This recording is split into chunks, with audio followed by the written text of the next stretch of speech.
Hello everybody and welcome back to another video. Today I'm going to be showing you a brief tutorial on how to use Zoho Books. Now if you're not aware, if you haven't seen, Zoho Books is essentially a really good little financial platform for growing businesses. It's great little bookkeeping software, it's cheap, and yeah, I personally use it. And if you'd like to use it, I recommend you create an account using the link in the description. It's an affiliate link, it helps me and it helps you as well. So yeah, we'll get started. So as you can see, I'm on zoho.com/books.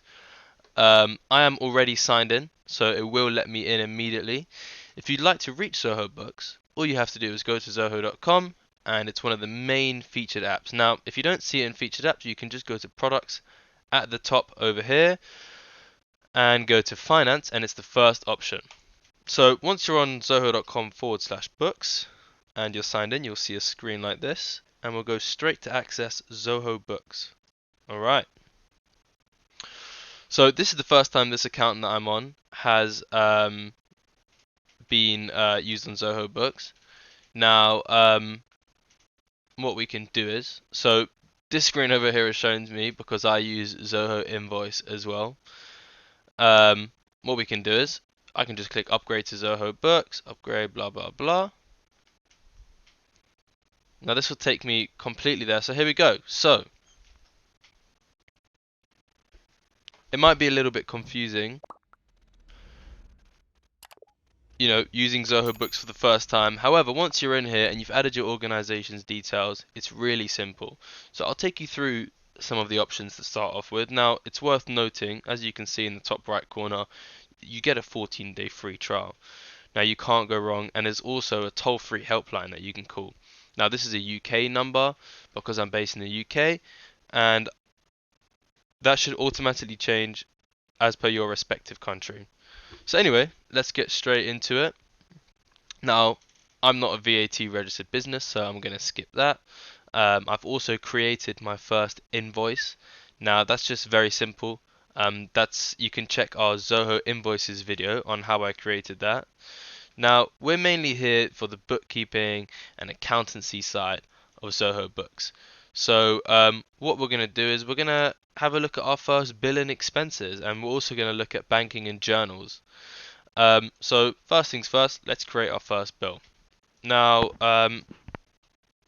at the moment, I don't have any vendors set up for my business, so let's just first say that our vendor, let's say Mr. John, say John, company name, American Express, vendor display name, we'll go American Express. Now, the only fields that we need really are ones that are highlighted here with an asterisk.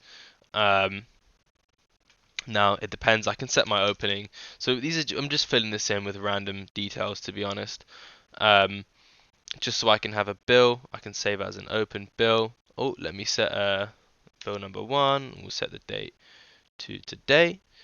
Now if we save this as an open bill, oh, the account field category can't be account field cannot be empty. Now what does it mean by account field cannot be empty?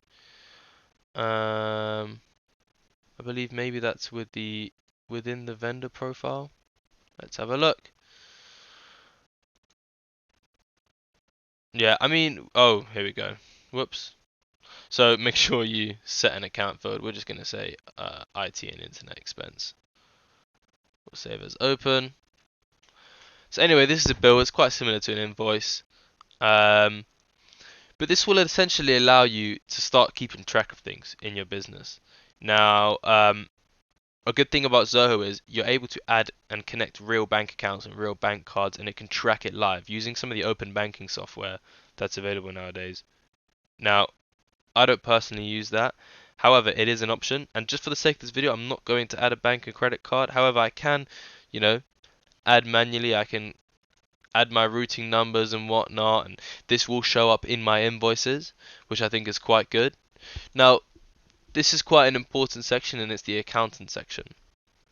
So, for instance, you can go to manage journals and you can create recurring journals. Now, a journal is essentially going to allow it's going to allow you to track where you've moved money in between accounts, and you can adjust it and fix it. And this comes in handy during tax season and whatnot, because it allows you to keep a paper trail almost of all of your currency in and outflows. So I recommend that. I personally do use this. Same goes for budgets. You know, it does what it says on the tin. You can create a budget. So if you have different departments, for instance, and different fiscal years and whatnot, you can create budgets, and then you'll be able to track all of these here. Now, it's quite a useful tool. And now, you know, if you go into your home screen, you can have a look at your dashboard. Overall, you'll be able to see how many bills are outstanding, your incomes, your expenses. Now, obviously, because I haven't filled in most of the fields here, it's just going to show as empty. However, once I've filled everything in, you should see, you know, some nice charts here showing your overdue invoices. So this is an invoice that I had made for our previous video, and you can see that it's an overdue invoice because I hadn't marked it as paid. And this is quite good. As you can see, you're able to keep on top of little things like that.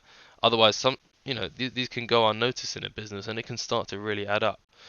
So yeah, another thing I'd like to quickly stop off on is purchases. So I know we had a brief look at it earlier when we created the American Express vendor, and we had a look at how we can create expenses and bills, but it's also important to have a look at payments made. So you can import payments, so you can create payments. So for instance, if I've already made a payment to American Express, I can say that I've paid the full amount of 100, which I already set as outgoing, as overdue. And now that I've made that payment, and you can see that now there's zero amount in excess, I can save that. And there you go. I have a paper trail, a PDF that I can download and print. And now if I go back to my home screen, you can see that my cash flow has gone down. My ending balance is negative £100 because I've paid an invoice and I'm still owed 100. So that kind of just goes to show all of the individual tiny features. A few things I like that you can keep documents inside here and auto scan. You can keep bank statements and whatnot. It's a very useful feature. But other than that, thank you very much for watching. That was kind of a brief show through and how quickly and easy and intuitive Zoho Books is. Again, if you'd like to use Zoho Books, I'd recommend signing up using the link in the description.